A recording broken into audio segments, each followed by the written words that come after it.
Assalamualaikum warahmatullahi wabarakatuh.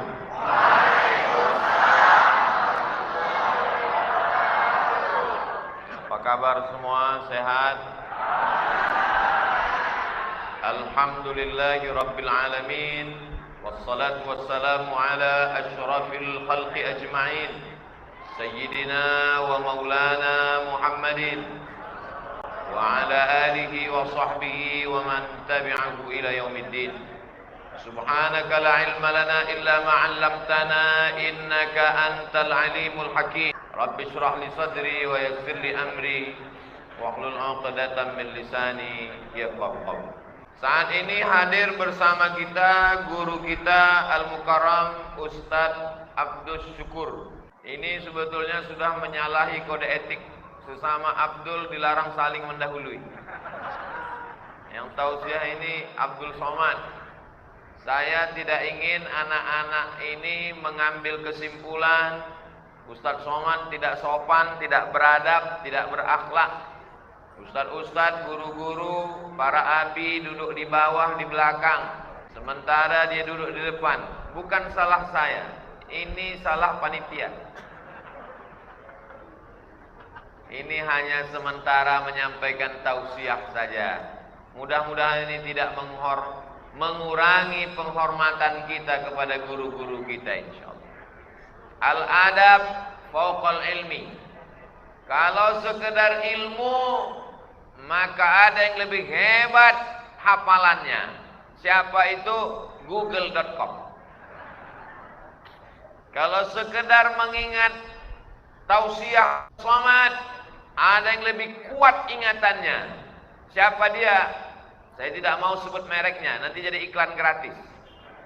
Ini handphone kamera yang ada di depan ini bisa merekam dan mengingat semua yang disampaikan Abdul Somad. Kalau sekedar amalnya banyak, bisa sampai selevel dengan malaikat, maka dialah yang lebih hebat. 1000 tahun beramal, naik langit pertama. 1000 tahun beramal, naik langit kedua. 1000 tahun beramal, naik lagi sampai akhirnya dia selevel, sejajar dengan malaikat.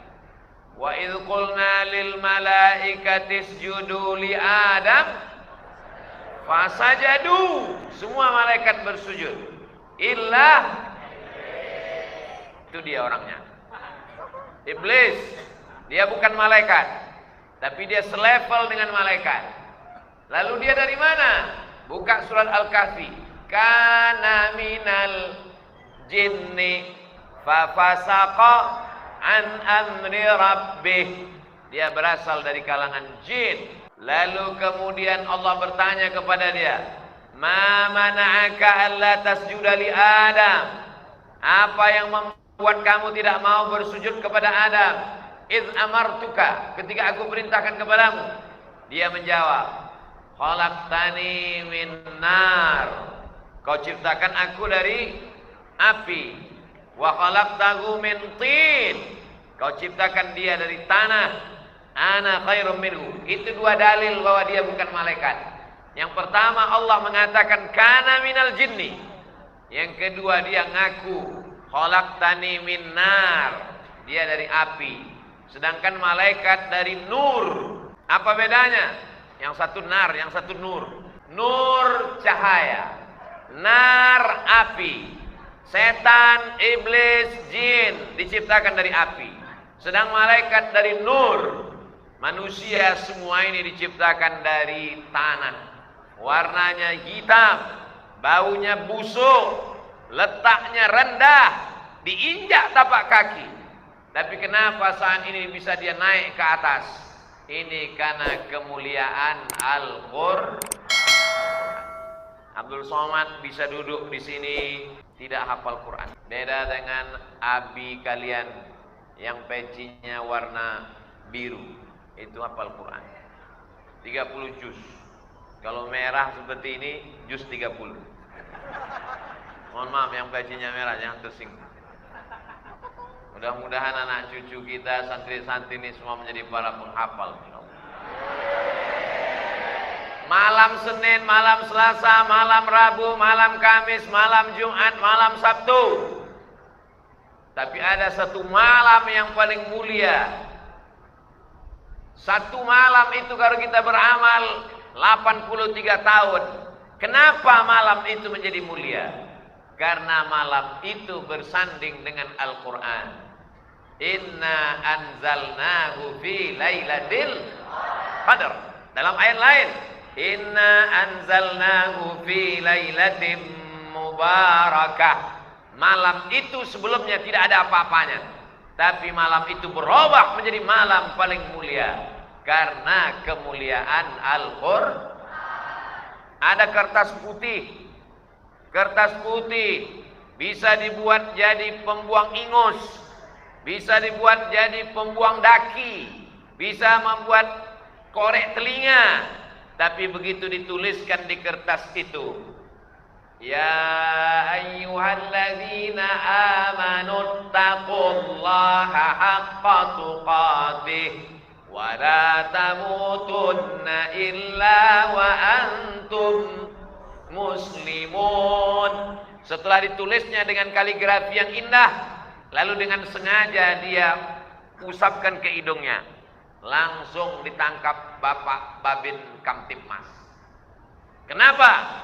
Penistaan agama karena melecehkan Al-Qur'an.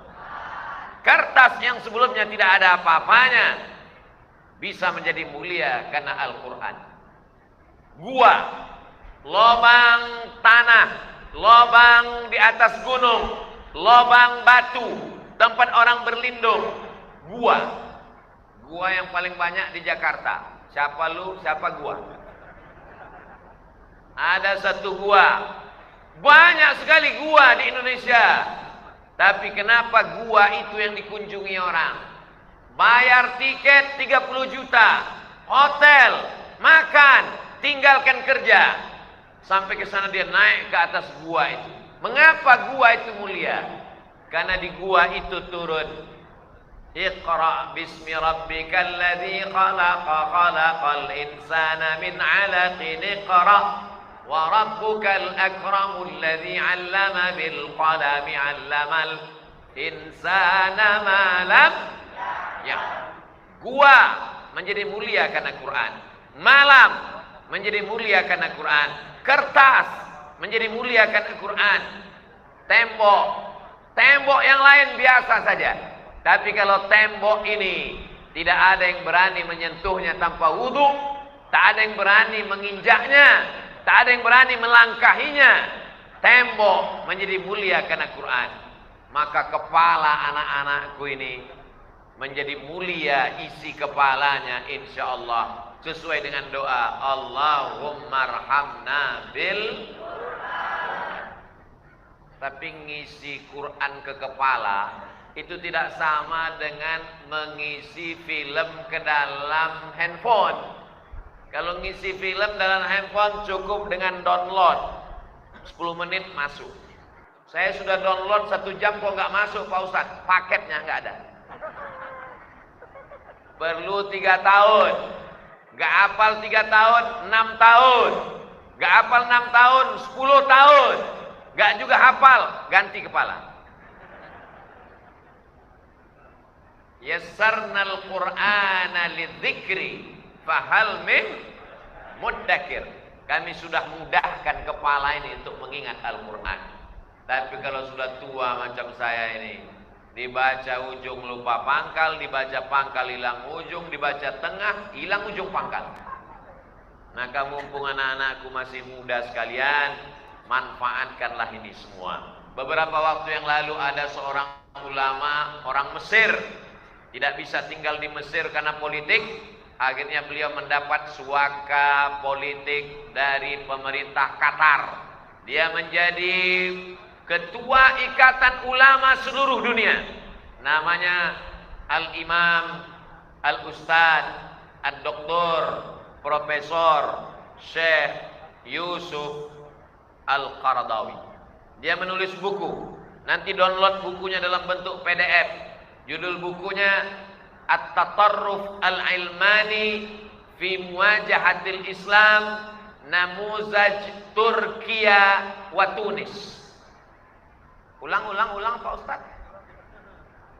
Tulis di Google at-tatarruf al-ilmani fi muwajahatil Islam namuzaj Turkiya wa Tunis.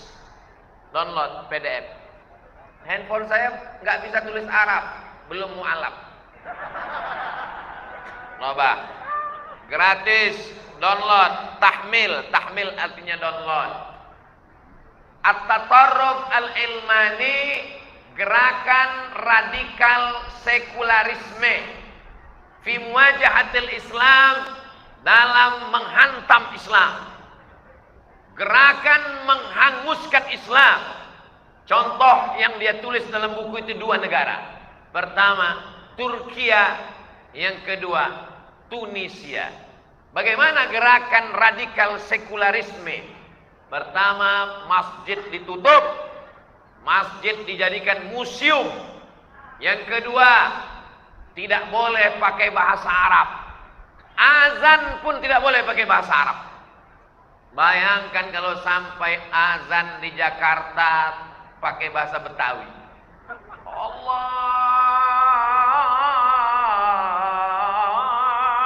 gede banget. Ceramah tabligh akbar, bubarkan. Kalau ada ustadz yang berani, tangkap. Gerakan politik, hancurkan.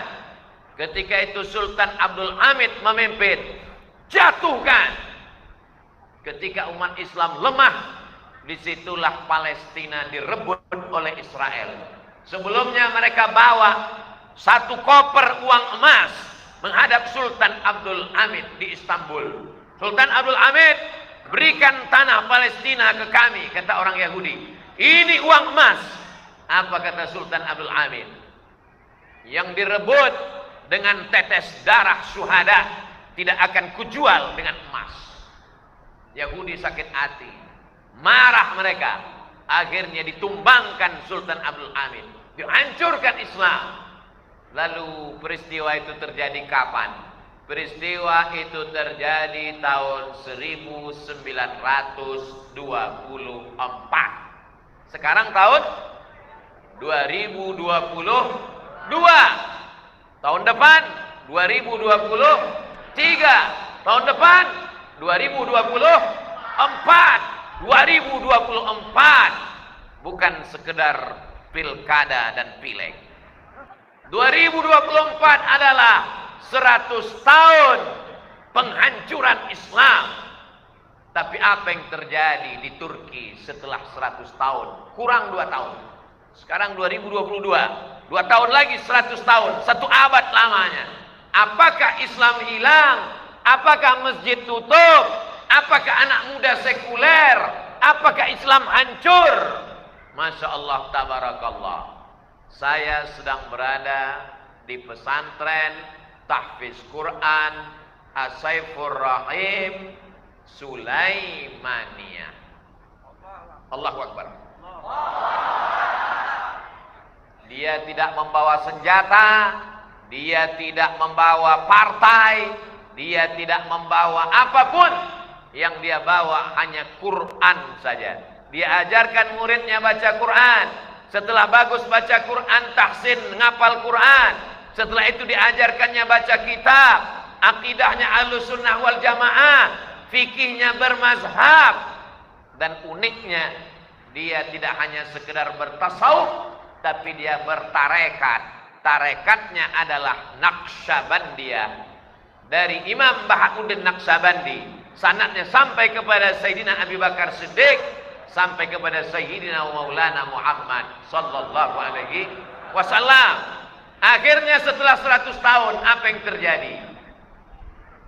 Di mana-mana pondok pesantren. Walaupun kota itu kota kecil, muslimnya minoritas.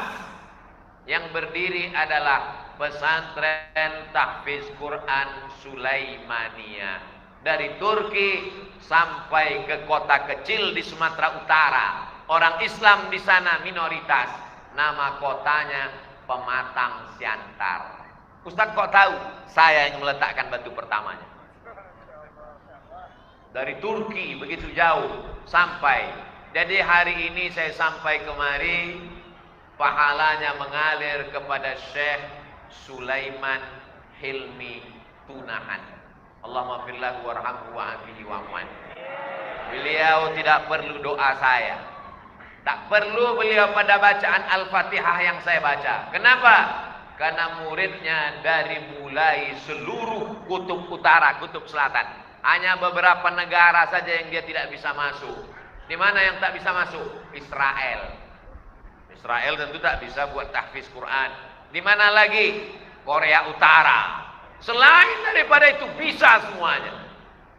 Ustaz Somad jangankan mau ke Korea Utara, Singapura aja nggak masuk. Allahu Akbar. Sebelum kalian sebut, bagus saya sebut duluan. Pelajaran, seandainya ada gerakan ingin membungkam masjid, ingin menutup masjid, ingin menghapuskan bahasa Arab, ingin menghilangkan Islam, ingin menjatuhkan, maka satu-satunya jalan sudah ditunjukkan Allah. 100 tahun tetap bertahan, berpegang dengan Al-Qur'an. Contoh nyata, real. Saya pun dibawa berjalan-jalan melihat asrama pesantren tahfiz Quran As-Saifur Rahim Sulaimaniyah Jasinga Bogor. Masuk Bogor. Saya sangka kita sudah di Istanbul tadi. Ustaz Somad, ini kamarnya. Oh, ini kamar santrinya. Iya. Lemarinya mana? Kenapa cuma ada tempat tidur, nggak ada lemari? Lemari santri ada kamar khusus. Isinya loker lemari saja. Saya tidak komen, saya diam. Dalam hati saya, beda sama saya dulu. Saya dulu di situ tidur, di situ kolor bergantungan. Tolong nanti sebelum diupload yang cerita ini dipotong. Oh, kenapa kamarnya bersih wangi? Karena pakaian yang bau berkeringat tidak disatukan dengan tempat tidur. Sehat. Jadi di sini anak-anak bukan cuma sekedar belajar idgham, ikhfa, gunnah, qalqalah, bila gunnah, tapi juga mereka belajar bagaimana cara tidur yang baik, tidak tidur dengan pakaian. Lalu kemudian di mana makanannya? Makanan cemilan, gak mungkin mereka gak ada makanan ringan. Ada ruangan khusus. Satu orang ada satu box. Saya pun mau ngelihat apa isi boxnya. Masya Allah, ada kerupuk, ada keripik, ada minuman ringan. Saya pun langsung lama termenung. Apa yang Ustaz menungkan? Ingat lemari saya waktu di pondok dulu. Lemari saya di pondok 3. Yang bagian atas pakaian, yang tengah bumbu pecal sama ikan teri, yang bawah sepatu sama sendal di dalam menyatu jadi satu. Itulah mengapa orang tua tidak tertarik memasukkan anaknya ke pesantren. Bukan salah Qur'annya, bukan salah gurunya, bukan salah kiainya, bukan salah tahfiznya, bukan salah Qur'annya, bukan salah hadisnya, bukan salah fikihnya, tapi salah manajemennya. Sehingga Quran ditinggalkan mahjura, pesantren dianggap tidak menarik. Ustaz Somad, baru 3 hari yang lalu ada tamu datang ke rumah. Ustaz Somad, anak saya bawa main-main ke pesantren. Terus dia mau pipis. Begitu masuk ke toilet, dia bilang kita pulang. Dia tahan pipisnya pulang ke rumah dan gak mau masuk pesantren. Saya begitu melihat toilet WC pesantren As-Saifur Rahim Sulaimaniyah, Masya Allah, tabarakallah. Dipisahkan mana tempat mandi, mana tempat wudhu, mana tempat BAB, buang air besar, buang air kecil. Jadi santri tidak hanya sekedar bercerita, at-taghuru satrul iman. kebersihan, kesucian setengah iman, tapi contoh realnya tidak kelihatan. Tidak boleh berwudu di tempat buang air besar, tidak boleh mengucap bismillah di WC, sementara mau berwudu niatnya dalam bismillah. Di mana letak niat wudu? Waktu mengucap bismillah. Gimana mau mengucap bismillah ada WC di samping? Bingung anak-anak belajar fikih. Katanya mau mengucapkan niat ketika bismillah. Mengucapkan bismillah nggak boleh karena ada toilet, ada WC di dalam. Mestinya dipisah. Ini WC, ini tempat mandi, ini tempat wudhu. Saya menemukan itu ada di pesantren tahfiz Quran As-Saifur Rahim Sulaimaniyah. Allahu Akbar. Dari mulai cara berpakaiannya, Masya Allah, tabarakallah, tetap menutup kepala karena sunnah, tetap memakai jubah. Tadi kami sholat, Ustaz Somad kok enggak sholat isya? Saya sudah jamak takdim. Makanya nanti selesai tausiah ini, semua jamaah sholat. Ketika kalian sedang sholat, disitulah saya pulang, karena itu waktu yang paling tepat. Jangan muncul isu Ustaz Somad sudah enggak sholat. Jangan ada dusta di antara kita. Di sini anak-anak belajar dari mulai toilet sampai tempat tidur. Ini tempat tidur kok enggak ada bantal gulingnya. Bantalnya ada, gulingnya enggak ada. Supaya santri tidak berimajinasi dengan guling. Sampai ke sana. Masya Allah, tabarakallah. Saat makan, Ustaz Somad, ini kambing. Ustaz Somad, ini ayam. Kambing dan ayam ini dipotong oleh Abi. Yang motong Abi. Dalam hati saya, tadi siang saya makan ayam, yang motong siapa? Beberapa tahun yang lalu saya diundang tausiah. Sampai di pinggir jalan kami pun mampir ke rumah makan. Saya ambil daging kambing, saya ambil dendeng, saya ambil goreng ayam. Setelah selesai saya tanya bapak yang ngundang, "Bapak vegetarian ya? Gak makan daging? Gak makan ayam? Gak makan kambing?" Si bapak ngomong, "Mohon maaf Ustaz Somad, saya gak tahu yang motong siapa. Saya sudah habis saya makan." Sadarkah kita siapa yang memotong ayam kita? Jangan-jangan ayam itu bukan mati disembelih, tapi karena mati tertimpa. Tahukah kita siapa yang motong sapi kita? Apakah dengan nama Allah? Atau dia motongnya sambil ngobrol di handphone? Di telinganya handphone, mulutnya sambil ngerokok. Iya betul. Atib mat'amak takun mustajabad da'wah. Jaga makananmu, maka doamu akan dikabulkan Allah Subhanahu wa taala. Di sini ayamnya, kambingnya, lembunya, jelas siapa yang memotong. Sampai ke sana mereka menjaga anak-anak kita, Masya Allah, tabarakallah. Saya tidak ingin menaikkan satu menjatuhkan yang satu. Saya ingin bercerita, wa amma bi ni'mati rabbika fahadits. Ceritakan nikmat-nikmat itu. Kita ingin mengambil inspirasi yang baik-baik. Khudh ma safa, da' ma kadar. Ambil yang jernih, buang yang keruh. Bapak-bapak, ibu-ibu yang duitnya banyak, bisnisnya banyak, meninggal dunia, rumah yang besar dibagi kepada ahli waris. Mobil yang mewah diambil dialer karena baru bayar DP, belum bayar angsuran. Almarhum Bapak Ade Saifur Rahim, orangnya cerdas. Orang cerdas bukan yang IP-nya 4. Orang yang cerdas bukan yang IQ-nya tinggi. Siapa orang cerdas? Al-Qayyis, orang yang cerdas. Mandana nafsahu, dia tekan hawa nafsunya. Wa amila lima ba'dal maut, dan dia beramal apa yang akan saya bawa setelah saya mati menghadap Allah Subhanahu wa taala. 47 tahun umurnya, dia pun menghadap Allah Subhanahu wa taala. Tadi waktu kami nanya, berapa umur almarhum waktu meninggal? 47, berarti saya 2 tahun lagi. Umur saya sekarang 45. Walaupun jamaah tetap ngotot bahwa saya 25, enggak apa-apa. 47 tahun umurnya meninggal. Masjid terbangun, gedung asrama, laki-laki, ada perempuan, tapi tidak satu lokasi untuk menjaga mata, menjaga telinga, menjaga hati dan pikiran anak-anak penghafal Quran. Saya baca jadwal mulai jam 4 subuh sampai jam 9 malam. Baca Quran, murajaah, ngapal Quran, tapi tetap tidak ketinggalan komputer, tetap tidak ketinggalan pelajaran-pelajaran penting zaman modern.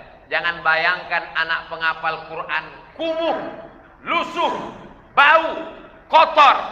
Begitu kita sampai melihat, agak berbisik kita tanya, ini direktur dari perusahaan mana?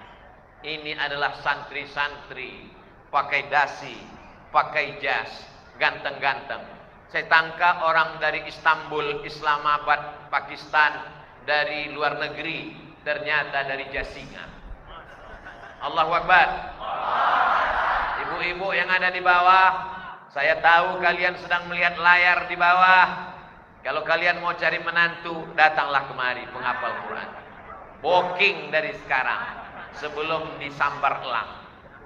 Bapak Ibu yang dimuliakan Allah Subhanahu wa taala. Pagi, petang, siang dan malam mereka membaca Quran. Penghafal Quran tamat, berangkat ke Turki. Saya tanya, biaya makannya gimana? Minumnya di Turki gimana? Ustaz Somad, mereka di Turki beasiswa 100% full. Dalam hati saya, kenapa aku lahir terlalu cepat? Coba kalau lahirnya agak belakangan, kan enak zaman sekarang bisa belajar di sini. Tapi insya Allah, walaupun kita tidak bisa, anak-anak kita ke depan insya Allah. Amin. Jangan khawatir, yang namanya gerakan sekularisme, liberalisme, komunisme, ateisme, ada namanya orang tidak percaya sama Tuhan sama sekali. Itu namanya ateis. Tapi ada orang yang percaya sama Tuhan, tapi tidak percaya sama agama. Bagi dia semua agama benar. Tuhan itu hanya dipanggil dengan nama-nama yang berbeda. Sinkretisme, menyatukan agama. Maka dia ikut semua perayaan. Semua benar. Dalam Islam kita diajarkan inna dina indallahil. Banyak orang tua yang cemas. Saya takut anak saya murtad. Saya takut anak saya kafir. Saya takut anak saya sekuler. Saya takut anak saya sinkretis.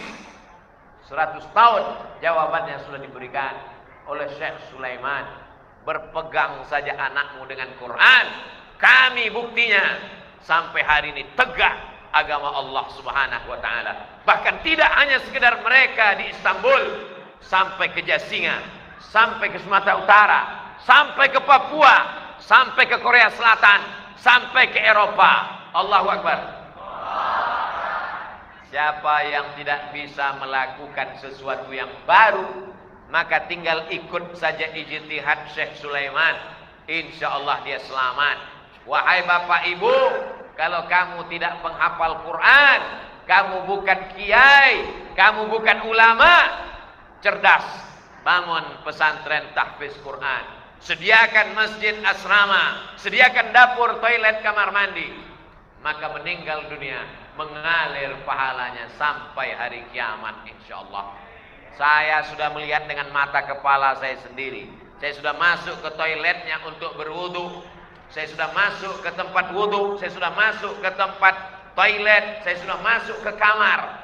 Maka silakan datang ke Jasinga, datang ke pesantren tahfiz Quran As-Saifur Rahim Sulaimaniyah Jasinga. Kalau diizinkan masuk. Kalau nggak diizinkan jangan maksa. Saudara yang dimuliakan Allah Subhanahu wa taala. Panjang umur, sehat badan. Walaupun saya tausiahnya di sini, Tapi insya Allah video ini ditonton oleh saudaraku dimanapun berada. Walaupun kau kerja di luar negeri, untuk apa guna uang banyak kalau di kampung orang tak bisa baca Quran? Pulang, bangun masjid, bangun asrama, jalin kerjasama, masukkan anak-anak penghafal Quran, mati menghadap Allah, liang lahatmu sejauh mata memandang, pahala pagi dan petang mengalir tidak putus. Sampai kapan? Mada matis samawati wal ard, sampai hari kiamat insyaallah. Adapun tadi kita bacakan Al-Fatihah 1 kali, Qul huwallahu 3 kali, itu sebagai tambahan dan menjadi inspirasi buat kita semua. Mudah-mudahan yang hadir, yang melihat, yang mendengar masuk ke hatinya, segera berubah menjadi amal soleh, bukan soman. Allahumma arhamna bil Quran waj'alhu lana imamah wa nuran wa hudan wa rahmah. Allahumma dzakirna minhu ma nasina wa 'allimna minhu ma jahilna warzuqna tilawatahu ana al-laili wa atrafan nahar waj'alhu lana hujjatan ya Rabbal Alamin. Kalau ada orang yang berpikir pesantren tahfiz Quran sudah banyak, guru-guru ngapal Quran sudah banyak, santri ngapal Quran sudah banyak, dia tidak tahu berapa orang Indonesia yang tak bisa baca Quran. Sekarang kita cek berapa orang Indonesia yang nggak bisa baca Quran. Mudah-mudahan masih ada paket. Ada wifi ya? Buta huruf Al-Quran, gitu cara nulisnya. Kalau mau tahu berapa orang nggak bisa baca Quran.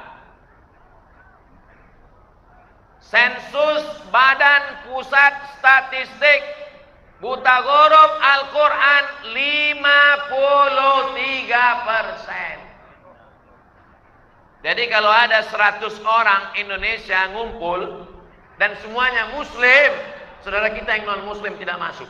Ada 100 orang, berarti ada 53 orang nggak bisa baca Quran. Itulah kalau yasinan nggak keluar suara mulut aja kalau. Kalau disuruh suaranya agak kuat dikit, coba kuatkan suaranya. Ya Asin.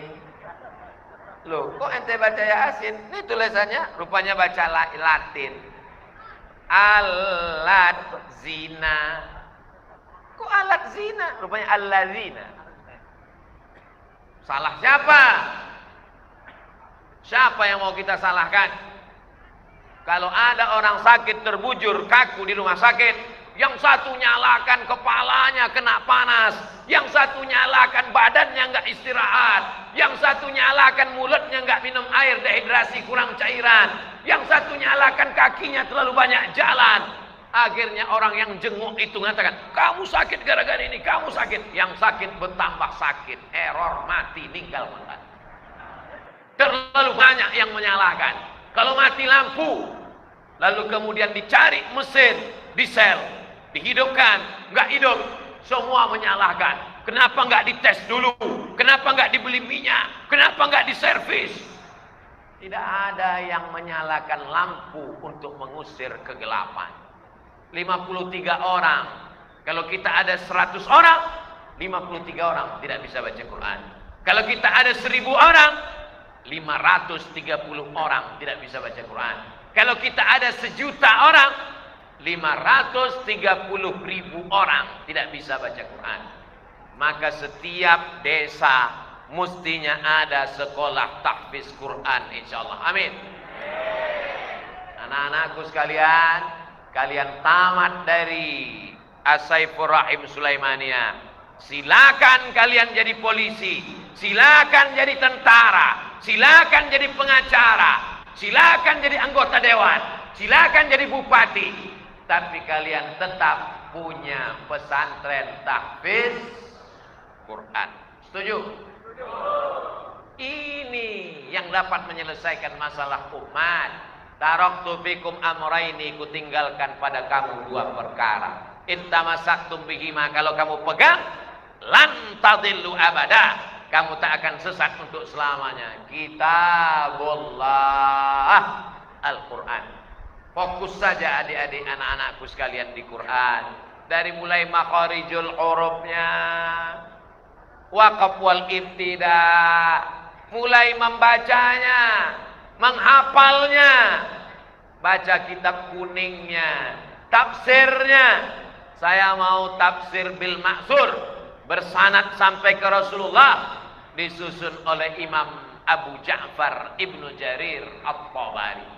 Saya mau tafsir bil ra'yi, tapi tidak menyimpang, bukan liberal. Baca tafsir Al-Kabir, ditulis oleh Imam Fakhruddin Ar-Razi. Saya mau tafsir khusus sejarah-sejarah, cerita-cerita, kisah-kisah, tafsir Imam Khazin dan tafsir Imam As-Sa'alabi. Saya mau tafsir yang ilmu pengetahuan, surat An-Nahl lengkap dengan gambar lebahnya, sampai ratu lebahnya, sampai sarang lebahnya. Buka tafsir Al-Jawahir, ditulis oleh Syekh Jawahir Tantawi. Saya mau tafsir dari aspek bahasanya, sastranya. Buka tafsir Al-Kasyaf, ditulis oleh Imam Az-Zamakhsyari. Saya mau tafsir khusus untuk mufradat, kosakatanya. Buka tafsir dua Jalal, Jalaluddin Al-Mahalli, Jalaluddin As-Suyuti, meninggal tahun 911. Satu Jalal, Jalal. Dua Jalal, Jalalan. Karena dia jadi mudhaf ilaih, tafsir Jalalain. Sama jumlah tafsirnya dengan jumlah ayatnya. Setelah dihitung seorang ulama di Yaman. Saya mau tafsir, isinya fikih, fikih salat, fikih zakat, hadis, ayat-ayat ahkam. Buka tafsir Al-Jami' li Ahkamil Quran, ditulis oleh Imam Al-Qurtubi dari Cordova, Spanyol. Ditulis oleh Imam Abu Bakar Ibnul Arabi, bukan Ibnu Arabi. Ditulis lagi oleh Imam Al-Qiyah Al-Harasi dari kalangan mazhab Syafi'i. Pintu masuknya adalah bahasa Arab. Dan di Sulaimaniyah, Masya Allah, Ustadz, ini anak-anak nanti habis ngapal Quran gimana? Mereka masih ada lagi namanya belajar bahasa Arab, belajar baca kitab, supaya dia tidak hanya sekedar hafal Quran, tapi juga mentadabbur, memaknai, memahami makna Al-Quran. Maka lengkaplah di kepalanya Al-Quran dan sunnah-sunnah Rasulullah Sallallahu Alaihi Wasallam. Untuk apa hafal Quran kalau hatinya enggak zikir? Untuk apa hafal Quran kalau dia tidak ingat Allah? Untuk apa hafal Quran kalau dia tidak berakhlak? Kamu tidak tahu. Mereka tidak hanya sekedar ngapal Quran, mereka belajar akidah, mereka belajar fikih, dan dalam hal tasawuf mereka berzikir mengikut metode Syekh Bahauddin Naqsyabandi. Kebetulan nama nakhoda kapalnya Imam Abdul Qadir Al-Jilani, maka disebut dengan metode kapal Tariqah Al-Qadiriyah. Kebetulan nama nakhodanya Imam Abul Hasan Al-Asy'ari, Imam Abul Hasan As-Syazili, maka disebut dengan Tariqah Syaziliyah. Kebetulan nama nakhodanya Syekh Muhammad Abdul Karim Samman, disebut dengan Tariqah Sammaniyah. Kebetulan nama nakhodanya Syekh Abdullah Asy-Syattari, disebut dengan Tariqat Syattariyah. Kebetulan nama nakhodanya Imam Bahauddin Naqsyabandi, disebut dengan kapal Naqsyabandiyah. Ini hanya perahunya saja. Ada yang naik perahu Naksabandia, ada yang naik perahu Syattariyah, ada yang naik perahu Sammaniyah, ada yang naik perahu Tijaniyah, ada yang naik perahu Syaziliyah. Semuanya berada di kapal dan semuanya berada di lautan hakikat la ilaha illallah. Dan tujuan akhirnya adalah ilahi anta maksudi wa ridhaka matlubi. Jadi bagi orang yang tidak paham, kenapa kita mesti ikut Syaziliyah? Kenapa mesti ikut Naksabandiyah? Saya ikutnya langsung ke Quran dan Sunnah. Oh gitu ya? Iya. Ente langsung ke Quran? Iya. Baca Quran? Baca. Paham? Enggak. Terus nggak paham Quran, baca terjemah? Baca. Terjemah siapa? Terjemah Departemen Agama. Sama kan ikut ulama? Mari kita kembali kepada sunnah. Kamu ketemu dengan Nabi? Enggak. Terus belajar sunnah gimana? Ngikut Imam Bukhari. Sama ikut Imam Bukhari. Dalam hadis ikut Imam Bukhari. Dalam tafsir ikut Imam Tabari. Dalam tasawuf ikut Imam Al-Ghazali. Dalam akidah ikut Imam Abul Hasan Al-Asy'ari. Kita mengikut Quran dan sunnah, tapi tetap mengikut al-ulama warasatul anbiya. Jadi jangan kaku memahami mengikut Quran dan sunnah. Kalau tidak ikut para ulama, maka kita akan sesat. Bola, sesat, wa'adalla, dan menyesatkan orang lain. Saya berharap setelah kajian di Sulaimaniyah Jasingan, video saya ini akan ditonton pejabat-pejabat, orang-orang kaya, punya tanah, punya rumah, punya duit banyak. Jangan tinggal tapi tidak mengalirkan apa-apa. Tapi tinggalkanlah warisan seperti yang sedang dilihat, mengalir pahalanya insyaallah. Dan kita yang ada di masjid ini insyaallah mendapatkan juga limpahannya sedikit banyak. Walaupun tak sebanyak almarhum Bapak Ade Saifur Rahim, walaupun tidak sebanyak Syekh Sulaiman, tapi sedikit banyak. Ma la yudraku kullu la yutraku kullu. Siapa yang tidak bisa dapat 100%, jangan tinggalkan semuanya. Saya ini Pak Ustadz preman, saya ini dulu nggak ngaji, saya nggak bisa baca Quran, saya balas sakit hati saya. Anak saya mesti penghafal Quran. Bagus, begitu cara balas dendamnya. Sekarang banyak orang, saya ini bodoh Pak Ustadz, anak saya mesti lebih bodoh dari saya. Jangan. Setiap anak ini nanti akan diminta tanggung jawab di hadapan Allah. La tus'alunna yauma idzin 'anin na'im. Anak nikmat yang luar biasa. Rabbi habli minas shalihin. Tapi setelah dapat, sudahkah kau ajarkan anakmu ngaji? Sudah kau ajarkan dia membaca Quran? Sudahkah kau ajarkan dia berzikir? Akidah kita nggak bisa baca kitab, sholawat kita nggak pandai. Maka kalau kita sadar kita tidak punya apa-apa, kita serahkan anak kita ke pesantren.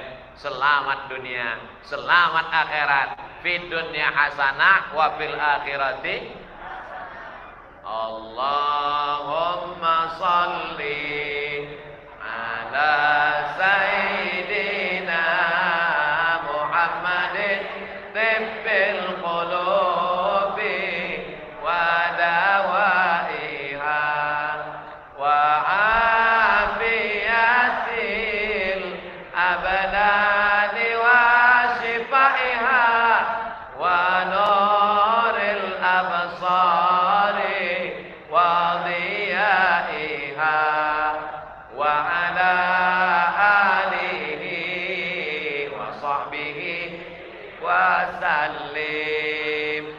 Di antara yang memberikan kesembuhan adalah sholawat.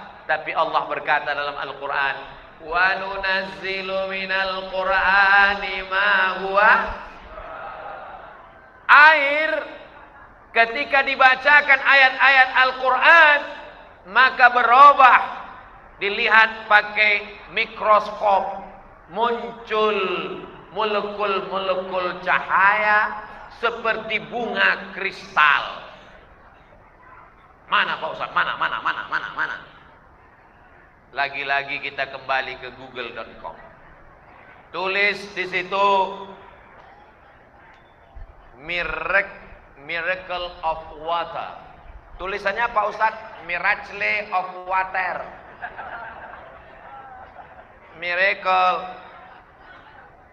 of water. Keajaiban air. Setelah ditulis, pilih image, gambar. Muncul melukul cahaya. Yang menemukan bukan orang Islam. Namanya Masaru Emoto. Setelah dipakai, dukun-dukun juga diundang sama dia. Disuruh baca mantra. Dibacakan mantra-mantra. Tiba-tiba molekulnya hitam. Black magic. Tapi begitu dibacakan ayat-ayat Quran, maka molekul kristal cahaya. Pak Ustadz, kami di sini nggak pernah bacakan ayat Quran ke air. Di dalam tubuh anak-anak ini ada air. Di dalam tubuh kita ini minyak apa oli? Air. Ambil pisau silet, sobek kulitmu. Kalau keluar darah, darah itu adalah air. Tapi kalau keluar kabel, berarti kau sudah berubah jadi Robocop. Selama masih keluar darah, berarti di dalam tubuhmu ada air. Dan setiap hari kau membacakan Al-Quran, maka seluruh air dalam tubuhmu berubah menjadi molekul cahaya. Air itu masuk ke dalam jantung. Jantung menyemburkan air itu naik ke otak. Dari otak turun ke mata, dari otak turun ke telinga, dari otak turun ke hidung, dari otak turun ke lisan. Lisanmu baik, hidungmu baik, matamu baik, telingamu baik. Setelah pulang ke rumah, bapakmu heran, ibumu heran. Dulu anak kita bangunnya jam 8, Pak. Sekarang bangun, kita yang bangun jam 8. Mereka baik. Kenapa? Karena di sini darahnya dibacakan Al-Quran. Memunculkan molekul cahaya kristal. Jadi kalau mau baik negara ini, orangnya mesti baik. Kalau orangnya mau baik, dibacakan Al-Quran. Gimana mau baik? Baca Qurannya cuma seminggu sekali. Itu pun Yasin kecepatan 120 km per detik. Turjaun. Saudara yang dimuliakan Allah Subhanahu wa taala. Ketika Ustaz Abdul Somad tabligh akbar di tengah lapang, mari baca Quran, mari ngapal Quran. Selesai tabligh akbar, orang tua yang mau memasukkan anaknya bingung, mau masuk ke mana? Ada orang yang punya anak khawatir anaknya kena narkoba, kena LGBT, sakau, aliran sesat. Ada orang kaya yang bingung hartanya mau dibuang kemana.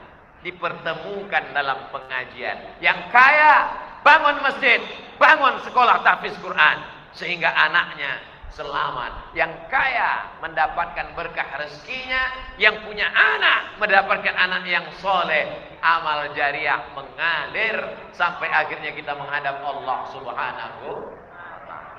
Allahumma salli ala sayyidina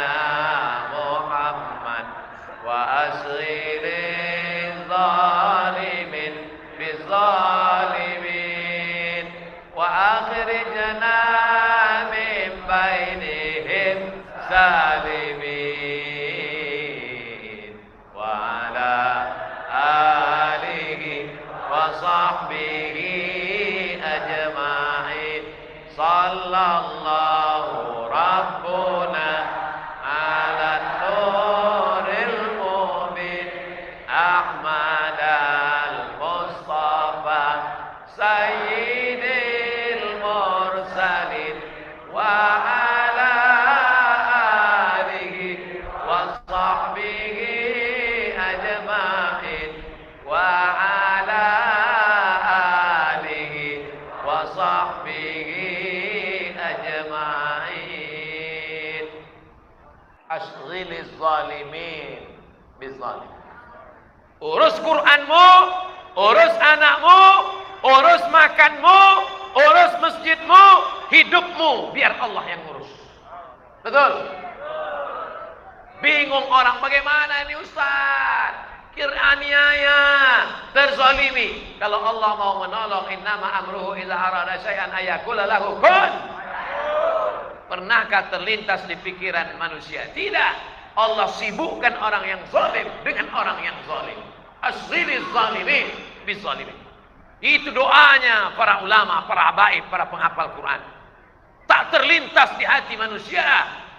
Tidak punya kekuasaan, tidak punya daya upaya. Tapi kalau Allah sudah berkuasa, urus kitab Allah, muliakan. Ini anak-anak baca Quran, diletakkan Quran di lantai. Lebih tinggi lutut dia lagi daripada Quran. Tapi di pesantren tahfiz Quran As-Saifur Rahim Sulaimaniyah, mejanya tinggi sekali. Kenapa mejanya tinggi sekali? Begitu kami diajarkan adab memuliakan Al-Quran, Ustaz Somad. Quran tidak boleh di bawah lutut, naik ke atas. Sebelum baca Quran, setelah baca Quran dicium, dimuliakan. Kenapa tidak ada kaligrafi di dinding ruang tamu, di kamar? Biasa kita bertamu ke rumah orang, ada kaligrafi di kamar. Boleh jadi kita tidak pakai pakaian, ada ayat Al-Quran. Kita sudah melecehkan Quran, Ustaz Somad. Sampai ke sana pemikiran di Sulaimaniyah. Bayangan kita menempelkan kaligrafi di dinding kamar adalah penghormatan, memuliakan. Tapi ternyata kalau kita tidak menghormati, kita sudah menjatuhkan, meremehkan, tidak beradab kepada Al-Quran. Anak-anak di sini diajarkan adab-adab Al-Quran. Dengan itulah pertolongan Allah akan turun insyaallah. Amin ya rabbal. Tadi saya mulai jam 7, sekarang pas jam 8, sesuai dengan tertulis di botol 600 ml. Di mana-mana kalau saya tausiah, tidak boleh ada botol mejeng di atas meja. Nggak boleh iklan gratis. Kalaupun ada botol, mereknya mesti dicopot. Tapi kenapa di sini ada botol? Rupanya ini air minum produk pesantren, kembali ke pesantren. Allahu Akbar. Anak-anaknya bukan sekedar diajarkan baca Quran, tapi juga mapan secara ekonomi.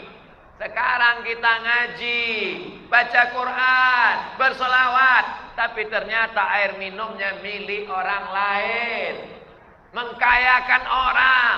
Belilah air minum yang kira-kira keuntungannya kembali kepada pesantren, kembali kepada umat. Berilah air minum yang kira-kira airnya berhasil, akan dibayarkan zakatnya, akan bermanfaat kepada fakir miskin dan du'afa. Hasilnya membangun masjid, bukan memperkaya orang yang sudah kaya. Setuju? Awas kalau nggak beli. Saudara yang dimuliakan Allah Subhanahu wa taala, itulah yang dapat saya sampaikan dalam 1 jam ini.